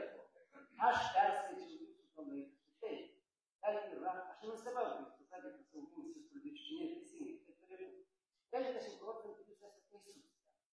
Bet 50%, jūs esate tikrai neteisi. Jūs ten rašo tokius dalykus. Ten, jeigu taip gerai įsiskaičius, matas. Bet reikia išeiti iš Europos Sąjungos. Sustokit, palaukit. Daug kas kam rodosi, aš nesiginčiju dėl kas rodosi, ar ne? Mano mintis yra elementari ir paprasta. Tik Lietuvos žmonės gali nuspręsti. Vienas kaip tik irgi daktaras kolega ginekologas labai gražiai parašė, kad išprievartavo moteriškė prieš 20 metų. Vaikas jau gimė, užaugo, tai kam dabar kelti triukšmą? Jūs, reiškia, pripažįstat, kad Lietuva buvo išprievartauta. Bet jūs sakot, tai yra faktas, susitaikom, o aš sakau, kad mes neįstojom į Europos Sąjungą. Ir nekeliu klausimo, ar tai yra gerai ar blogai. Jūs iš tos potekstės išeina, sulaužyti konstituciją yra nieko tokio. O aš sakau, už konstitucijos laužimą turi būti baudžiama ir labai griežtai. Vat mūsų požiūris ir skiriasi. Tai jūs apie tą patį, teisingai. Ne, aš ne... Jūs, palaukit, jūs dabar ką tik pasakėt, iš Tarybų Sąjungos išeiti nebuvo galima, nes Lietuva per daug nuvažiavo, nes 45 metus mes jau buvom Tarybų Sąjungoje. Aš jūs suprantu jūsų nuomonę. Ne, mes išeiti nebegalėjom, nes taip per daug nuvažiavom. Nu taip.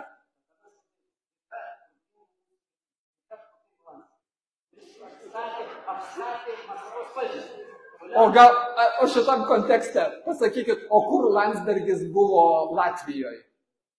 Kaip Latvijai be Landsbergio pavyko?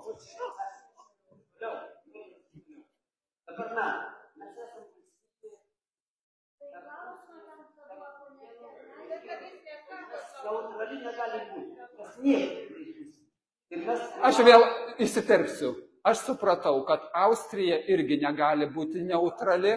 Taip. Ir aš supratau, kad... Aš mintį jūsų supratau. Jūs sakote, kad NATO tik... Ar perskaitėt 4 puslapiai...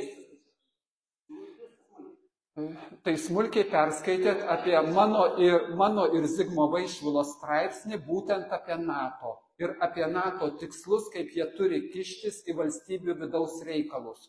Jūs perskaitėt ir pritarėt šitom NATO mintim. Čiagi dabar apie NATO jūs ką tik kalbėjot.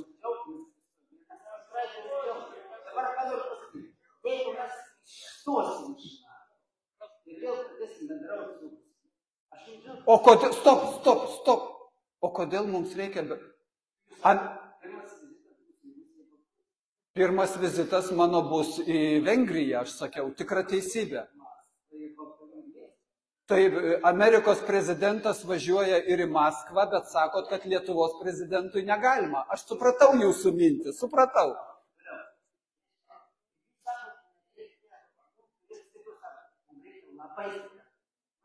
Tai aš supratau, vėl įsiterpsiu.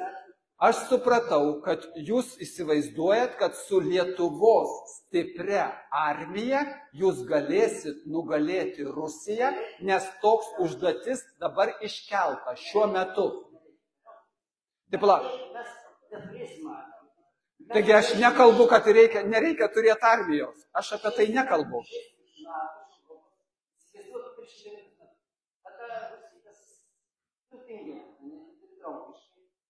O jūs jau žinot telepatiniu būdu už tai, kaip elgsis Rusija.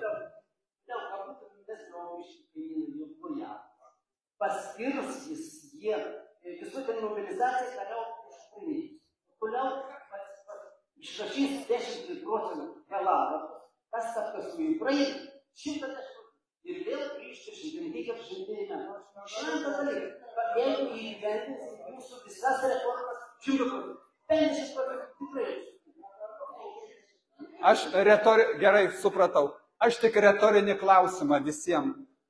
Ar Lietuvos pavojus potencinis Lietuvai yra didesnis iš Rusijos ar iš Lenkijos?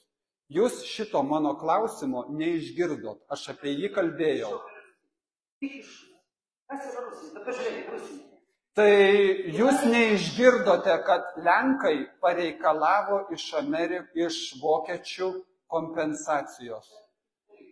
Čia tie patys dalykai. Jūs neišgirdote, kad Lenkijos ministras pasako, kad yra klausimas, ar Lenkija okupavo, ar Lenkija, jūs man atsakykit, ar Lenkija okupavo Vilnių ar ne? Ar Lenkija okupavo Vilnių? O Lenkijos ministras sako, kad tai yra klausimas. Ne. Lenkijos siena ėjo su Latvija. Ir Lenkijai turėjo šitą teisę tam tikrą. Bet, jūs geras.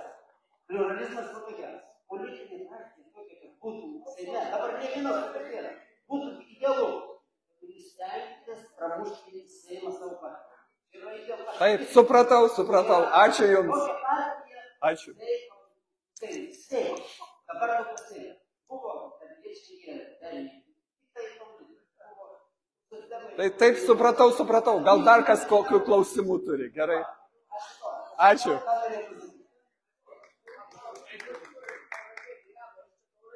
Tai gerai, Tai gerai.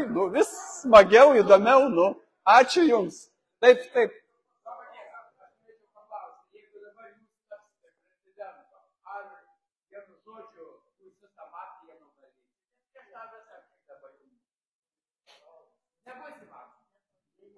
Pakartosiu. Aš buvau Europos antikorupcinio centro sveikatos apsaugos sistemoje visos Europos steigėjas. Mes 8 ten buvom. Ir šitam kontekste, už kapeikėlę, aš žinau šitą situaciją ir labai gražiai yra ir knygos parašytos. Visa esmė, jeigu jūs norit su korupcija sukovoti, visa esmė yra politinė valia. Jeigu yra politinė valia, galima. Jeigu tos valios nėra, nes, čia mano draugelis, tai čia reikia truputėlį. Dėl to taip ir buvo. Dabar vieną pastatino, kitą pastatino, ne iš mūsų Seimo. Ir kas svarbiausiai dabar, kai sugrįžti kompensaciją. Ar jūs skirtumėte tą premiją?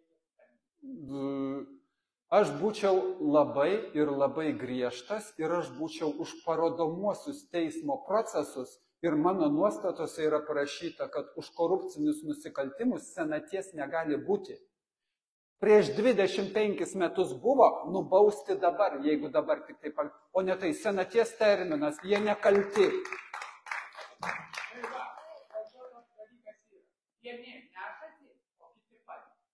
Ir vėl, tai tas, kas Seime pasakė, išnešiojame mes kažkur tur. Taurės, vienu žodžiu nepasakos, laikrodžiu. Ir vienu žodžiu, tai rinkimai. Taip. O kur jie nukeliavo? Paklausimo mes nežinome.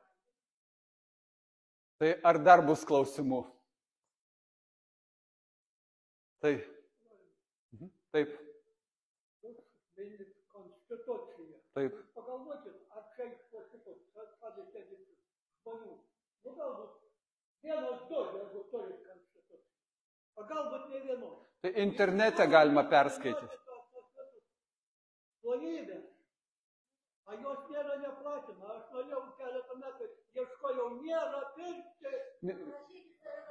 Ne, turbūt, nesu... Yra... Kitas pas mūsų Lietuvoje yra veikiančių 15 partijų, registruota, kad 25 ar 30.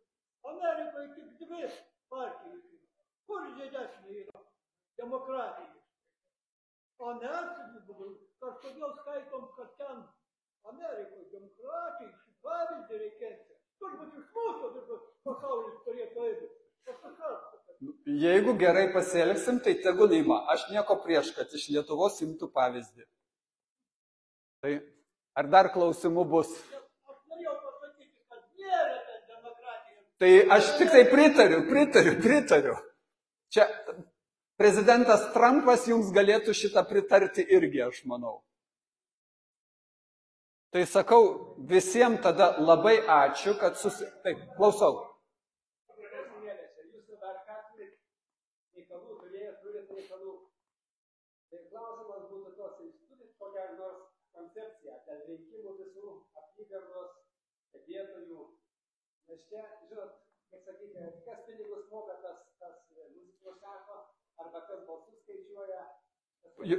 Po balandžio 11, nes balandžio 11 yra paskutinė diena, kai VRK turės patvirtinti, kad tie yra surinkę parašus ir gali dalyvauti rinkimuose, tai tada per savo Facebooką, per visus, kokiu įmanoma, mes kreipsimės į Lietuvos žmonės, prašydami, kad ten stebėtojais galima būti, ten galima vyriausios rinkimų komisijos pagal tam tikras tvarkas apylinkėse komisijose būti, tai tų stebėtojų, tai nebejotinai prašysime, stebuklų iš to padaryti negalima, bet vėl, jei stebėtojų uždavinys yra labiau, kad sudrausminti toks labai netikęs žodis, kad akivaizdžiai sukčiauti būtų sunkiau, nors yra mechanizmai, pasakoja žmonės, kokie tie mechanizmai ir kaip ten apgaudinėja.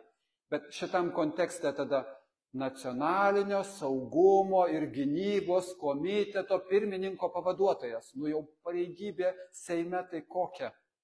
Tiesiu tekstu pasako, kad nuo 19 metų yra landos internetinės. Ir jokių atsakomybių, jokios reakcijos iš vyriausios rinkimų komisijos. Tiesiog taip turi būti. Bet vėl, apgauti galima, jeigu nedidelis procentas yra. O jeigu procentas yra didelis, tai vis tiek apgavystės šansas tada sumažėja. Jeigu žmonės aktyviai ateis ir balsuos. Tai tuo ir palinkėčiau jums, aš visą gyvenimą savo poziciją reiškiu. Nes aš manau, kad man, ir TSRS laikais aš savo sakydavau, o man nebaisu, man nusispjauti. Aš pasakysiu taip ir taip. Aš manau, kad pozicijos parodymas yra svarbus, nes aš pareiškiu, kad savo nuomonę kaip asmuo. Jūsų pozicija šituose rinkimuose yra, man atrodo, ypatingai, kadangi patys rinkimai dėl geopolitinės konteksto yra labai svarbus. Jūsų sprendimas yra lemiantis būtent visos Lietuvos masteliu. Aš esu tuo beveik įsitikinęs 99%. Dabar yra lemtingi metai. Ir mažas akmenukas didelį vežimą verčia. Aš tą visat prisimenu. Taip.